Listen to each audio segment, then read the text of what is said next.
Daredevil est ma série de super-héros préférée et le personnage un des plus intéressants des comics dans leur ensemble. Heureusement, il semble que la version qu'on nous propose ici a bien cerné le personnage en nous le proposant aussi incomplet que possible. Je vais vous expliquer ce que j'entends par là avec des spoilers, donc je vous invite à voir la série.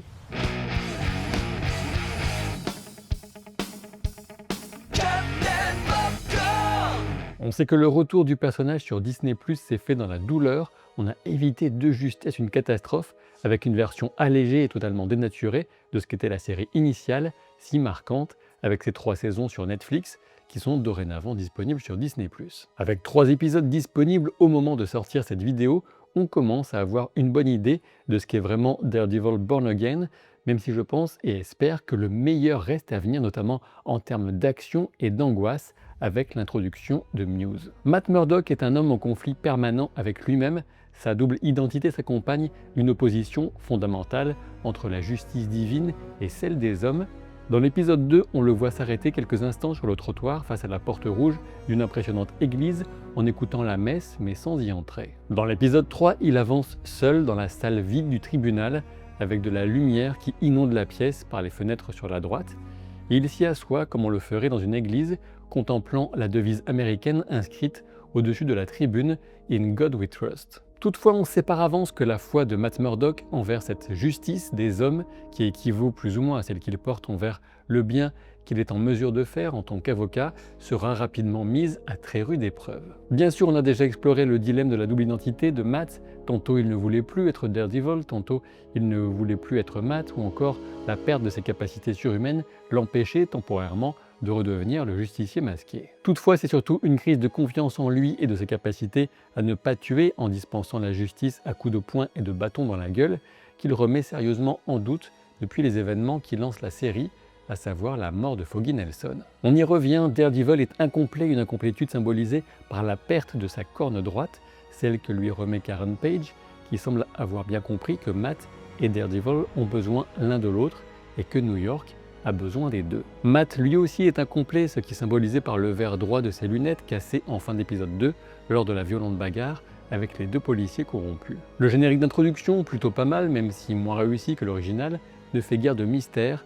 L'enjeu de cette saison sera de reconstruire tout ou partie de ce qui a été brisé par la mort de Foggy et la tentative de meurtre de Matt sur Bullseye. Du côté de Wilson Fisk, la série nous propose là aussi une sorte de réinvention intérieure du personnage qui s'imagine capable d'une forme de rédemption en appliquant son génie et sa force de conviction à une fonction politique d'importance en tant que maire de New York. C'est a priori un choix scénaristique intéressant de nous proposer ces 2 grands antagonistes sur ces 2 chemins parallèles de réinvention et de reconstruction, tout en sachant très bien qu'ils finiront par se croiser, pour ne pas dire se percuter. La série se révèle, encore plus qu'on ne pouvait le supposer initialement, une suite directe des 3 saisons initiales, et notamment de la 3e, au demeurant excellente. C'est notamment le cas pour comprendre l'irruption soudaine de Benjamin Poindexter, alias Bullseye, ou encore pourquoi il survit à une chute aussi violente, puisque si mes souvenirs sont bons, on découvrait en fin de saison 3 que sa colonne vertébrale était recouverte de métal. Néanmoins, on se demande si on devra se contenter du flou artistique entourant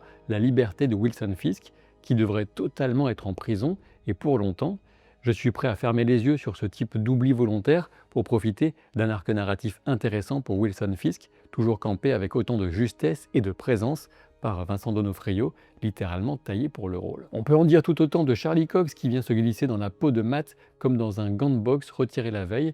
Alors j'avoue, au niveau odeur, c'est pas l'image la plus glamour, mais vous voyez l'idée. Sachant qu'on a eu Deborah Anvol et Eldon Henson pendant un quart d'heure et que John Berntal reviendra pour camper Frank Castle, on peut dire qu'on est gâté niveau distribution, et heureusement car les projets initiaux de se limiter à Charlie et Vincent n'étaient pas des plus malins. À cet égard, on sait que les scénaristes de la série ont dû construire avec certaines pièces prédéfinies, qui n'étaient donc pas de leur choix forcément, et des morceaux entiers d'épisodes déjà filmés, puisque la production était bien avancée sur la vision initiale avant qu'elle ne soit entièrement revisitée avec cette nouvelle équipe créative. Cependant, la décision de tuer Foggy Nelson avait été arrêtée il y a longtemps et ce choix a été confirmé par la nouvelle équipe comme catalyseur de l'évolution de Matt dans cette saison. Ce qui a changé, c'est que cette mort devait initialement survenir hors champ. Heureusement que les nouveaux créateurs ont compris qu'il fallait absolument en faire une scène choc. Ah, c'est sans doute le bon moment pour évoquer mon ressenti sur le premier épisode qui donne une impression étrange de retrouver une série sans que ce soit exactement la même. Heureusement, les épisodes 2 et 3 ont conforté les points forts de ce pilote en évitant de retomber dans ses travers les plus évidents pour moi, à savoir la décision incompréhensible de recourir à de mauvais effets numériques dans certains segments du combat. Déjà, on avait des effets douteux quand Daredevil se déplaçait sur les toits avec ses acrobaties, mais ce qui m'a vraiment gêné, c'est de voir l'excellent travail de chorégraphie presque gâché par des ajouts totalement superflus, notamment quand ils se battent sur le toit de l'immeuble. Malheureuse conséquence, cette scène qui se devait d'être marquante perd en crédibilité et souffre de la comparaison avec les incroyables affrontements entre Matt et Poindexter de la saison 3. J'espère qu'on reverra Poindexter, dont l'excellent interprète Wilson Bethel a lui aussi été conservé, bien heureusement. Reste une question en suspens, pourquoi Poindexter cible-t-il Foggy Nelson? En effet, en saison 3, il ignorait l'identité de Daredevil, et il en avait autant, si ce n'est plus, contre Wilson Fisk que contre le justicier. Je suppose qu'on aura l'explication plus tard dans la saison, potentiellement avec une révélation quant à la personne qui aurait embauché Poindexter, du moins s'il n'a pas agi de sa propre initiative. J'espère également que la présence de Karen Page ne se limitera pas à ce qu'on en a vu pour l'instant, d'autant plus en sachant que Frank Castle reviendra. On a besoin de retrouver la relation de ces deux personnages à l'écran. Outre cet usage à mauvais escient de mauvais effets numériques, un autre point peut agacer, même si c'est moins flagrant, à savoir l'énorme coïncidence qui fait de la thérapeute à la fois la petite amie de Matt, la cible de l'attention de Muse qui vient faire signer un livre et demander une place dans son agenda, et en plus celle qui s'occupe du couple Fisk. Ça fait vraiment beaucoup sans justification valable. L'idée même de voir Wilson Fisk en thérapie de couple ne me vend pas spécialement du rêve non plus, mais j'attends de voir ce que la série va en faire. Les plans sur les phalanges abîmées de Fisk laissent supposer qu'il frappe quelque chose ou quelqu'un, et découvrir de quoi il s'agit me semble nettement plus motivant pour l'instant. Ce qui fonctionne toujours à merveille, c'est la tension lors des face-à-face entre Murdoch et Fisk, comme dans ce diner qui mène vers une sorte d'accord tacite de trêve sous surveillance réciproque. On sait qu'ils ont en commun la violence qui bouillonne dans leurs veines, mais qui se déclenche pour des motifs radicalement opposés. Si on a le visuel qui couronne le reflet de Fisk sur une table d'une auréole tandis qu'il évoque son évolution et son aspiration à agir pour la cité en délaissant son empire criminel, on a déjà la confirmation de l'épisode 2 qu'il use de chantage pour conserver le chef de la police en lui montrant une photo d'un fils illégitime. Alors certes, pour Fisk, c'est loin d'être grave étant donné son passif, mais la conclusion de l'épisode 3 laisse planer le doute quant à son implication dans le destin d'Hector Ayala, et quoi qu'il en soit, on sait qu'il explosera à un moment ou un autre et que sa nature profonde reprendra le dessus, on l'espère de manière spectaculaire. Visuellement, on sent que ce Born Again multiplie les efforts pour renouer avec l'ambiance de la série d'origine, et y parvient presque, notamment dans quelques plans qui mettent le paquet sur la couleur rouge, la fumée dans les rues ou encore les reflets sur les visages. Et c'est avec grand plaisir qu'on retrouve ce niveau de violence organique avec des os brisés dans la scène de fin du deuxième épisode, quand Matt est obligé de se battre pour sa vie et que ses lunettes se cassent. On en était presque à se demander si les policiers étaient encore en vie, même si personnellement j'étais convaincu qu'ils l'étaient. En revanche, j'ai été pour le moins étonné de voir celui dont le bras n'était pas cassé surgir le lendemain ou quelques jours plus tard, tout au plus, avec de simples hématomes au visage. Étant donné la violence de l'impact de son crâne sur le sol, il devrait au minimum passer quelques jours à l'hôpital en observation avec de sacrées douleurs au niveau des cervicales et certainement pas se promener comme si de rien n'était. C'est clairement le point le plus invraisemblable et frustrant d'un épisode par ailleurs très réussi.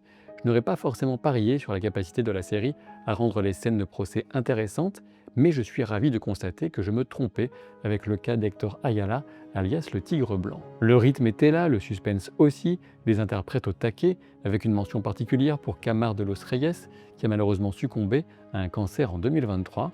L'exécution sommaire en fin d'épisode est triplement marquante. D'abord, on sait que Matt l'avait mis en garde sur le fait de ne plus porter le costume, mais pour Hector, cela aurait été renier sa nature profonde, ce qui tente un miroir à Matt, bien entendu. Ensuite, on a cette façon de mourir en faisant ce qui lui semblait juste, mais aussi en laissant derrière lui une famille pour qui il avait enfin trouvé une maison.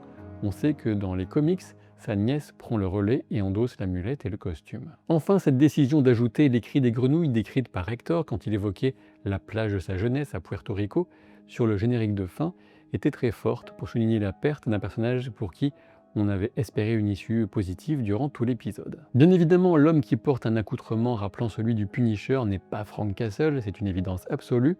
Le détournement du symbole du Punisher par des policiers corrompus est un élément qu'on retrouve dans le monde réel, et il sera intéressant de voir ce que la série en fait et ce que Frank Castle aura à en dire. Si on peut éventuellement regretter sans doute de ne pas avoir pu apprécier le tigre blanc en action, le choix de montrer une exécution aussi brutale reste plus pertinent pour l'ensemble de la série, tout en jouant sur une petite frustration de scène d'action qui sera comblée, on n'en doute pas, quand Matt reprendra du service, et ce sera peut-être dès l'épisode 4, même si ce ne sera pas forcément en costume. Plusieurs éléments bien pensés et intrigants que j'ai envie de souligner maintenant, à commencer par la réaction de Karen Page dans le premier épisode, quand elle entend un corps s'écraser sur le pavé derrière elle et qu'elle a peur de se retourner, en craignant d'y voir Matt, alors même que le sang de Foggy s'écoule déjà entre ses doigts. Des observateurs attentifs ont souligné que le numéro de rue 468 était mis en évidence au moment où les trois amis foulent le trottoir en sortant de leur cabinet.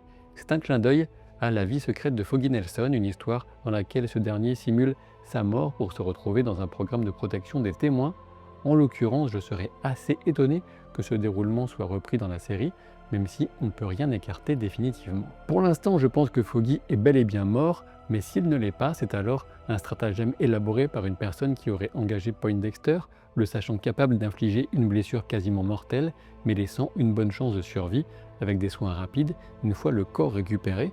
On peut penser à Vanessa Fisk dans ce rôle pour se ménager une sorte d'assurance vie contre Matt, mais tout cela semble un peu tiré par les cheveux. Le fait que la journaliste qui récolte les points de vue des gens croisés dans la rue, Bibi, et la nièce de Ben Ulrich, vient renvoyer directement à la série originale dans laquelle ce journaliste se faisait assassiner par Fisk. Avec l'échange entre Fisk et Murdoch au sujet des enfants dans le diner, on peut se demander si Daniel ne serait pas le fils illégitime de Wilson Fisk.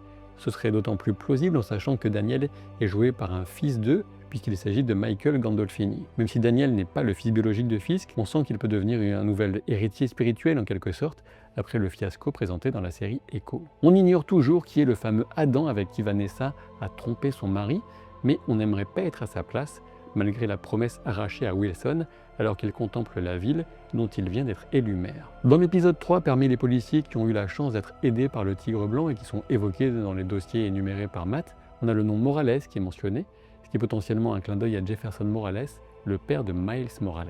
Alors oui, c'est vrai, de base, le nom de famille de Jefferson, c'est Davis, mais dans un comics, il en change légalement pour devenir Jefferson Morales, sans doute pour s'éloigner autant que possible symboliquement de son frère Aaron, alias Prowler ou Rhoder en VR. L'introduction de Muse s'est faite indirectement pour l'instant de manière assez subtile avec l'évocation des fresques peintes sur les murs de la ville, puis son apparition en client potentiel de Heather Glen. Quand l'aspect criminel du personnage va monter en puissance, je pense qu'on aura droit à un développement des aspects les plus sombres de cette saison, en croisant les doigts pour que ce soit fait de manière convaincante. Pour rappel, ce vendredi, on aura non seulement l'épisode 9 de Severance, mais aussi les 3 premiers de la saison 3 de La Roue du Temps.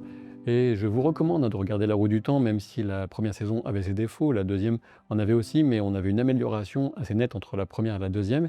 Et puis ça reste l'adaptation d'un des très grands noms de la fantasy. J'ai toujours grand plaisir à vous en parler en vidéo, donc je ferai mon maximum, on verra ce qui sortira en premier entre Severance et La Roue du Temps. Quoi qu'il en soit, je vous dis à très vite pour de nouvelles aventures. Salut!